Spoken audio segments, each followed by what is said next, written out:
Mamluk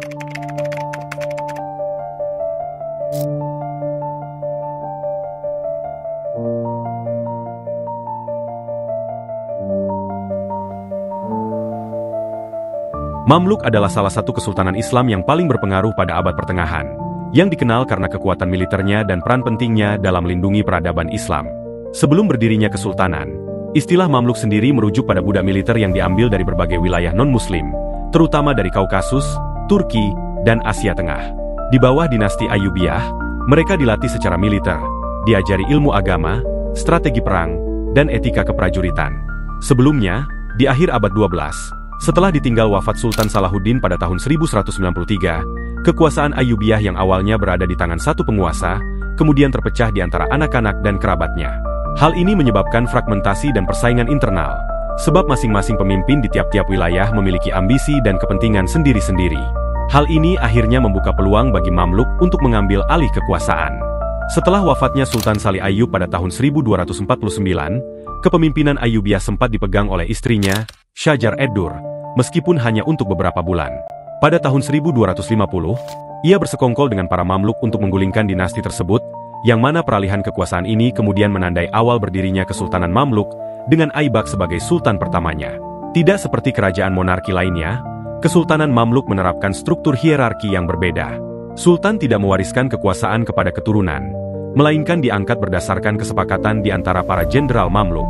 Hal ini menciptakan sistem yang unik, di mana setiap pemimpin Mamluk muncul dari kalangan militer elit dan bukan dari keturunan pemimpin atau sultannya. Salah satu peristiwa besar dalam sejarah Mamluk adalah kemenangan mereka melawan invasi Mongol dalam pertempuran Ain Jalut pada tahun 1260. Di bawah komando Sultan Qutus, pasukan Mamluk mampu mematahkan serangan Mongol yang terkenal ganas dan tak terkalahkan di medan perang. Pertempuran Ain Jalut menjadi titik balik yang sangat penting, karena ini adalah pertama kalinya Mongol mengalami kekalahan besar di Timur Tengah. Keberhasilan ini mengukuhkan Mamluk sebagai kekuatan militer Islam terkuat pada masanya, sekaligus melindungi dunia Islam dari ancaman Mongol yang lebih luas. Selain Sultan Qutus, penerusnya, Sultan Baibars, yang memerintah dari tahun 1260 hingga 1277, adalah salah satu sultan paling berpengaruh yang berhasil menaklukkan banyak benteng tentara salib di Palestina dan Suriah, memperkuat benteng-benteng militer di wilayah tersebut, serta menjalin hubungan diplomatik dengan kekuatan-kekuatan lain untuk memperkuat posisi politik mereka. Selain itu, mereka juga memainkan peran penting sebagai pelindung kota-kota suci Mekah dan Madinah, memastikan keamanan jalur haji dan menyediakan fasilitas bagi para jamaah, termasuk membangun infrastruktur di sepanjang jalur tersebut. Peran ini semakin memperkuat reputasi mereka sebagai penjaga dunia Islam dan membantu memperkuat hubungan diplomatik dengan wilayah Islam lainnya. Setelah wafatnya Sultan An-Nasir Muhammad pada abad ke-14, Kesultanan Mamluk mulai mengalami ketidakstabilan politik. Perpecahan antara kelompok Mamluk Burji dan Mamluk Bahri mulai menimbulkan konflik internal yang merusak stabilitas pemerintahan. Ketidakstabilan ini melemahkan kekuasaan pusat dan menyebabkan konflik berkepanjangan antar fraksi di dalam tubuh pemerintahan. Di tengah perpecahan internal, pada abad 14, Mesir juga dilanda wabah hitam tepatnya pada tahun 1347 hingga 1351 yang merenggut banyak nyawa. Penurunan populasi yang drastis menyebabkan berkurangnya tenaga kerja hingga merosotnya perekonomian.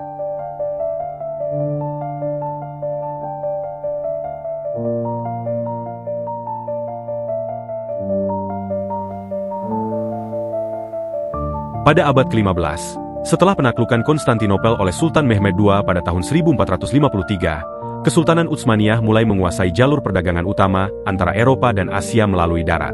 Hal ini menggeser pusat kekuatan perdagangan yang sebelumnya berada di bawah kendali Kesultanan Mamluk, karena kontrol atas jalur darat menjadi elemen kunci dalam ekonomi global pada masa itu.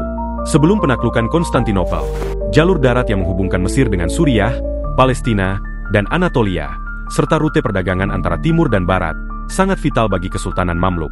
Secara keseluruhan, Kesultanan Mamluk menguasai sebagian besar kontrol perdagangan di Timur Tengah pada masa kejayaannya, baik melalui jalur darat yang menghubungkan Eropa dengan Asia, maupun melalui Laut Merah yang menghubungkan mereka dengan Afrika dan India, yang mana hal ini jelas berkontribusi besar bagi kemakmuran ekonomi mereka. Namun, setelah penaklukan Konstantinopel, dominasi mereka mulai berkurang secara signifikan, terutama karena hilangnya kendali atas jalur perdagangan, yang secara perlahan mulai beralih ke rute laut yang lebih efisien. Penurunan pemasukan dari perdagangan darat yang dulunya menjadi sumber utama pendapatan Kesultanan Mamluk, perlahan mulai memperburuk kondisi ekonomi mereka. Memasuki awal abad ke-15, Kesultanan Utsmaniyah yang semakin kuat mulai mengincar wilayah-wilayah di bawah kekuasaan Mamluk. Sultan Selim I dari Utsmani memiliki tujuan strategis yang kuat dalam invasinya ke wilayah Kesultanan Mamluk, terutama Suriah dan Mesir. Dengan menguasai wilayah ini, mereka dapat memperluas pengendalian atas jalur perdagangan penting yang menghubungkan timur dan barat. Selain kepentingan ekonomi, invasi ini juga sepertinya dilatar belakangi oleh kepentingan agama dan politik. Dengan menguasai Mekah, Madinah, dan Yerusalem yang berada di bawah kendali Mamluk, Sultan Selim I ingin memperkokoh posisi Utsmaniyah sebagai pelindung umat Islam, yang secara tidak langsung akan memberi mereka legitimasi keagamaan yang kuat. Selain itu, ancaman dari dinasti Safawi Persia yang bermazhab Syiah juga mendorong Selim I untuk memperkuat wilayah perbatasan dan mencegah potensi aliansi Mamluk Safawi yang bisa menggoyahkan kekuasaan Utsmaniyah yang beraliran Sunni. Pada tahun 1516, Sultan Selim akhirnya mengarahkan pasukannya untuk menaklukkan wilayah-wilayah Mamluk dalam pertempuran Marj Dabik yang terjadi di dekat Aleppo. Dalam pertempuran itu, pasukan Utsmaniyah berhasil mengalahkan Mamluk dan membuka jalan bagi mereka untuk melanjutkan invasi ke Mesir. Pada tahun 1517, pasukan Utsmaniyah memasuki Mesir dan bertempur dalam pertempuran Ridania. Dengan menggunakan artileri modern yang unggul, pasukan Utsmaniyah berhasil mengalahkan pasukan Mamluk yang masih mengandalkan kekuatan militer tradisional. Dalam pertempuran tersebut, Sultan Tuman Bey berusaha mempertahankan Kairo, namun akhirnya kalah dan ditangkap, lalu dieksekusi. Kekalahan ini menandai berakhirnya hampir 3 abad berdirinya Kesultanan Mamluk, dengan wilayahnya yang kemudian dianeksasi oleh Kesultanan Utsmani.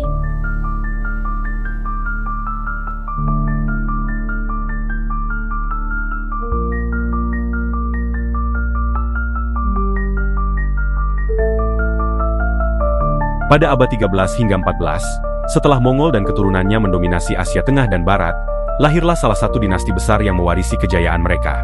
Kekaisaran Timuriyah adalah salah satu kekaisaran yang didirikan oleh Timur Leng pada tahun 1370. Dinasti ini muncul sebagai kekuatan politik, militer, dan budaya yang menggemparkan dunia Islam, di mana hanya dalam waktu singkat, Timuriyah menjelma menjadi salah satu kerajaan terkuat, dengan kekuasaan yang membentang dari Persia hingga Asia Tengah dan sebagian India. Timur Leng lahir di Kesh, Shahrisabz, Uzbekistan, pada tahun 1336, dari suku Barlas, yaitu keturunan dari bangsa Mongol yang telah lama memeluk Islam dan mengadopsi budaya Turki Persia. Pada awalnya, ia hanyalah seorang pemimpin kecil di wilayah Transoksiana. Namun dikarenakan kekosongan kekuasaan setelah runtuhnya Khanan Chagatai, akhirnya memberi Timur peluang untuk membangun pengaruhnya. Ambisi besar yang dimilikinya memungkinkan ia untuk memanfaatkan perpecahan politik pasca Mongol di Asia Tengah. Dengan ini, ia mulai membangun diplomasi dan kekuatan militer yang luar biasa, menaklukkan berbagai wilayah, termasuk Persia, Kaukasus, dan Anatolia. Kekaisaran Timuriyah, yang juga dikenal sebagai Timurid, adalah sebuah kekaisaran yang dipimpin oleh penguasa dengan gelar Amir. Gelar ini menunjukkan status sebagai pemimpin militer dan politik, namun berbeda dari gelar sultan yang lebih umum digunakan dalam tradisi Islam untuk menggambarkan penguasa dengan otoritas religius sekaligus politik. Timur Leng sendiri lebih sering disebut sebagai Amir Timur atau Timurilang, atau Timur si Pincang, sebuah nama yang mencerminkan luka perang yang membuatnya pincang seumur hidup. Untuk diketahui sebelumnya, Timuriyah merupakan kekaisaran Islam yang menggabungkan strategi militer brutal dengan visi peradaban yang unik, di mana pendiri sekaligus pemimpinnya dikenal sebagai penakluk yang tak tertandingi, tetapi juga berperan sebagai pelindung seni dan ilmu pengetahuan, serta juga menjadi simbol paradoks, penghancur sekaligus pembangun. Selama masa kejayaannya, dinasti ini membawa warisan luar biasa dalam seni, arsitektur, dan budaya, dengan kota Samarkand sebagai pusat peradaban yang memukau dunia. Meskipun Kekaisaran Timuriyah menganut Islam, Timur tidak mengklaim dirinya sebagai khalifah atau pemimpin umat Islam secara universal. Ia juga tidak menggunakan gelar sultan, mungkin karena ia bukan keturunan langsung dari dinasti Abbasiyah atau tradisi Arab Islam yang biasanya menggunakan gelar tersebut. Pada tahun 1370, Timur menyatakan dirinya sebagai penguasa Transoksiana dan mulai membangun imperium yang tangguh, juga mengklaim dirinya sebagai penerus Genghis Khan, meskipun bukan keturunan langsung. Ambisinya untuk menghidupkan kembali kejayaan Mongol mendorong Timur Leng melancarkan kampanye militer besar-besaran. Salah satu langkah besarnya adalah bertempur dengan Kesultanan Ottoman untuk memperebutkan supremasi di kawasan Timur Tengah hingga Eropa Timur. Pada pertempuran Ankara, tahun 1402, kedua pasukan bertemu di dataran luas Ankara dalam salah satu pertempuran terbesar pada masanya. Timur meraih kemenangan telak, di mana Sultan Bayezid I ditangkap, dan pasukan Ottoman mengalami kehancuran besar. Kekalahan ini mengguncang fondasi Kekaisaran Ottoman, yang kemudian memasuki masa kekacauan yang ditandai oleh perebutan kekuasaan di antara putra-putra Bayezid. Sebelumnya, pada tahun 1398, ia melakukan invasi ke Delhi, mengepung dan menghancurkan kota itu, serta melakukan pembantaian besar-besaran terhadap penduduknya. Tak berhenti di situ, ia juga mengalahkan Mamluk dalam pertempuran Damaskus yang terjadi pada tahun 1401. Timur Leng melakukan invasi ke Suriah, dan salah satu serangan utamanya adalah pengepungan dan penaklukan kota Damaskus, mengakibatkan Damaskus akhirnya jatuh ke tangan mereka. Pada masanya, Timur Leng juga dikenal sebagai jenderal yang brilian sekaligus kejam. Ia menerapkan taktik perang psikologis yang mengerikan, seperti membangun menara dari tengkorak musuhnya untuk menanamkan rasa takut. Namun, kebengisan Timur Leng juga diimbangi oleh kecintaannya pada seni dan budaya, menghormati intelektual dan seniman, memastikan warisan budaya tetap hidup meskipun perang berkecamuk. Di bawah pemerintahan Timur, kota Samarkand berkembang menjadi simbol kebesaran kekaisaran, menjadi pusat seni, budaya, dan perdagangan, serta mengundang arsitek, ilmuwan, dan seniman dari seluruh wilayah yang ditaklukkannya untuk membangun kota ini. Hasilnya adalah kemegahan arsitektur seperti Masjid Bibi Hanim dan kompleks makam Gure Amir, yang menjadi tempat peristirahatan terakhirnya. Dinasti Timuriyah juga dikenal akan kontribusinya dalam ilmu pengetahuan. Cucu Timur, Ulugh Beg, adalah seorang astronom dan matematikawan yang mendirikan observatorium terkenal di Samarkand. Karyanya Zigyi Sultani menjadi salah satu catatan astronomi paling akurat di zamannya. Setelah kematian Timur Leng pada tahun 1405, Kekaisaran Timuriyah mulai menghadapi tantangan besar. Perpecahan internal di antara para penerusnya perlahan melemahkan kekaisaran, meski sempat bangkit di bawah pemerintahan Shahruh dan Ulugh Beg. Pada akhir abad ke-15 hingga awal abad ke-16, Muhammad Syaibani, seorang pemimpin Uzbek dari Asia Tengah, berhasil merebut banyak wilayah yang sebelumnya dikuasai oleh Kekaisaran Timuriyah. Salah satu pencapaian pentingnya adalah merebut Samarkand pada tahun 1500, menjadi titik balik dalam sejarah Timurid, di mana kota itu akhirnya jatuh ke tangan Syaibani dan pasukan Uzbek, menggantikan kekuasaan Timuriyah di wilayah tersebut. Kemudian, pada tahun 1510, wilayah Timuriyah di Persia jatuh ke tangan dinasti Safawi. Di bawah kepemimpinan Shah Ismail I, Safawi berhasil merebut kendali setelah meraih kemenangan gemilang atas Muhammad Syaibani dalam pertempuran Marv. Kemenangan ini tidak hanya mengakhiri pengaruh Timurid di Persia, tetapi juga menjadikan Syiah sebagai identitas negara Safawi, menandai runtuhnya Timuriyah sebagai kekaisaran besar yang pernah mendominasi Eurasia.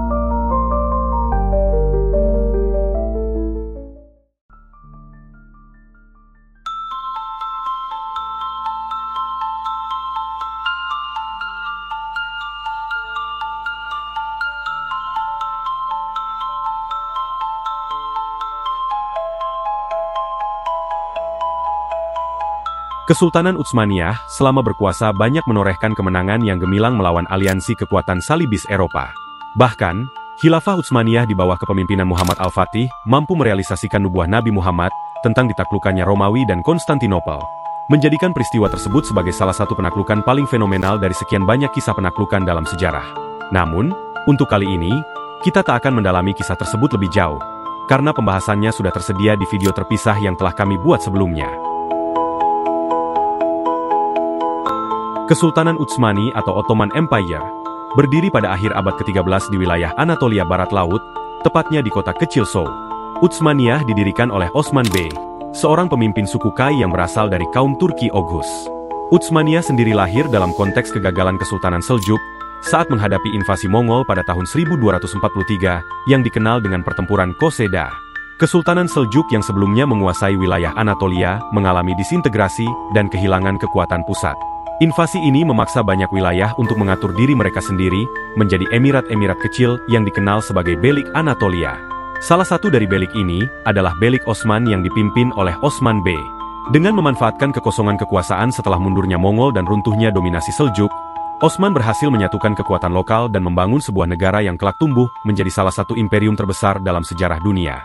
Osman berhasil membangun sebuah entitas politik yang kecil namun kuat, dengan fondasi militer yang kokoh dan administrasi yang terorganisasi.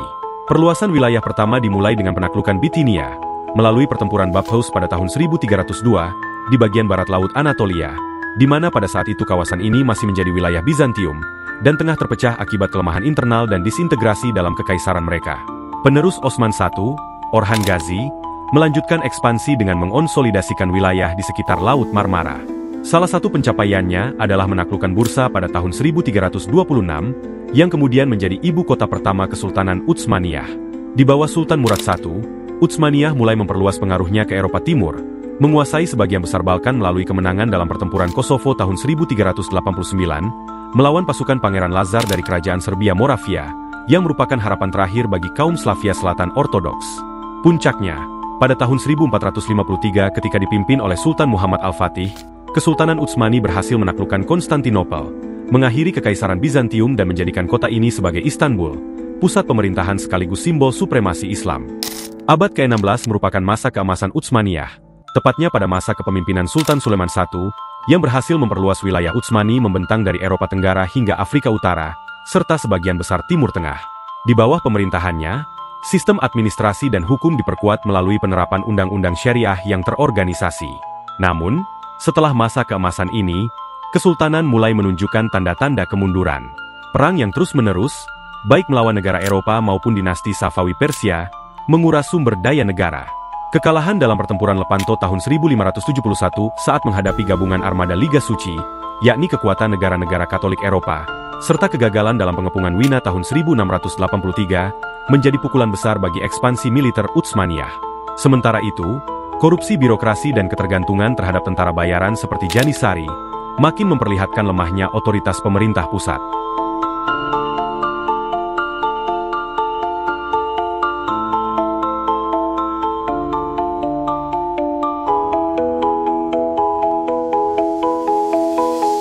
Di abad 19, Kesultanan Utsmaniyah diguncang oleh gerakan nasionalisme di wilayah Balkan dan tekanan dari kekuatan besar Eropa seperti Rusia dan Inggris.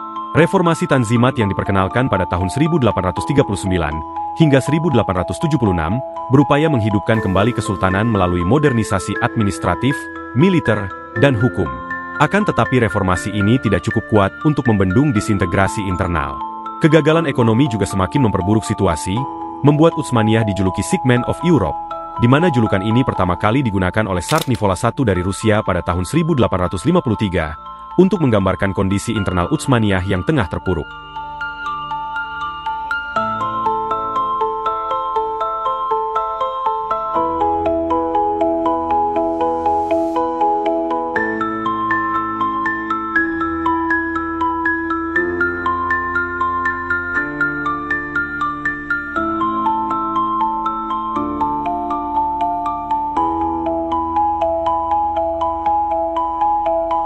Perang Dunia Pertama menjadi titik balik tragis dan pukulan terakhir bagi Kesultanan Utsmaniyah. Bergabungnya Kesultanan dengan Blok Sentral membawa kekalahan besar yang menghancurkan fondasi negara ini. Inggris berhasil merebut wilayah-wilayah Arab melalui serangkaian kampanye militer, diperparah dengan pemberontakan lokal yang didukung oleh kekuatan Barat. Situasi ini memuncak dengan disepakatinya Perjanjian Sèvres pada tahun 1920, yang secara resmi membagi wilayah Utsmaniyah di antara negara-negara pemenang perang. Kemunduran Kesultanan Utsmaniyah terus berlanjut hingga akhirnya pada tahun 1922, Sultan Mehmed VI dipaksa turun tahta oleh Mustafa Kemal Atatürk, seorang pemimpin revolusioner yang bercita-cita mengubah wajah bangsa Turki. Langkah ini menandai runtuhnya sistem monarki kesultanan yang telah berkuasa selama berabad-abad. Puncaknya, pada tahun 1924, Mustafa Kemal Atatürk secara resmi menghapus institusi kekhalifahan, mengakhiri sejarah panjang Kesultanan Utsmaniyah yang telah bertahan lebih dari 6 abad. Penghapusan kekhalifahan ini bukan hanya simbol berakhirnya era feodal Islam di Turki, tetapi juga awal dari era baru yang menempatkan Turki dalam tatanan dunia modern, sekaligus menandai babak penutup dari salah satu kekaisaran terbesar dalam sejarah dunia. Perubahan besar terjadi setelah runtuhnya Kesultanan Utsmaniyah, termasuk dampak simbolis dan struktural, dan salah satu contohnya adalah Hagia Sophia, yang sebelumnya menjadi masjid pada era Utsmaniyah, dialihfungsikan menjadi museum pada tahun 1935 oleh Mustafa Kemal Atatürk sebagai bagian dari upaya sekularisasi. Langkah ini mencerminkan transisi Turki dari negara Islam tradisional menjadi negara sekuler modern. Selain itu, kebijakan modernisasi Atatürk meliputi reformasi menyeluruh, termasuk penghapusan sistem hukum berbasis Islam, yang digantikan dengan hukum sipil modern. Ia juga memperkenalkan alfabet Latin untuk menggantikan tulisan Arab, langkah yang bertujuan mendekatkan Turki dengan dunia Barat. Di sisi lain, Atatürk mendorong penguatan identitas nasional Turki yang berfokus pada homogenitas budaya dan bahasa, menjauhkan diri dari keberagaman etnis dan tradisi multikultural yang menjadi ciri khas Kesultanan Utsmaniyah.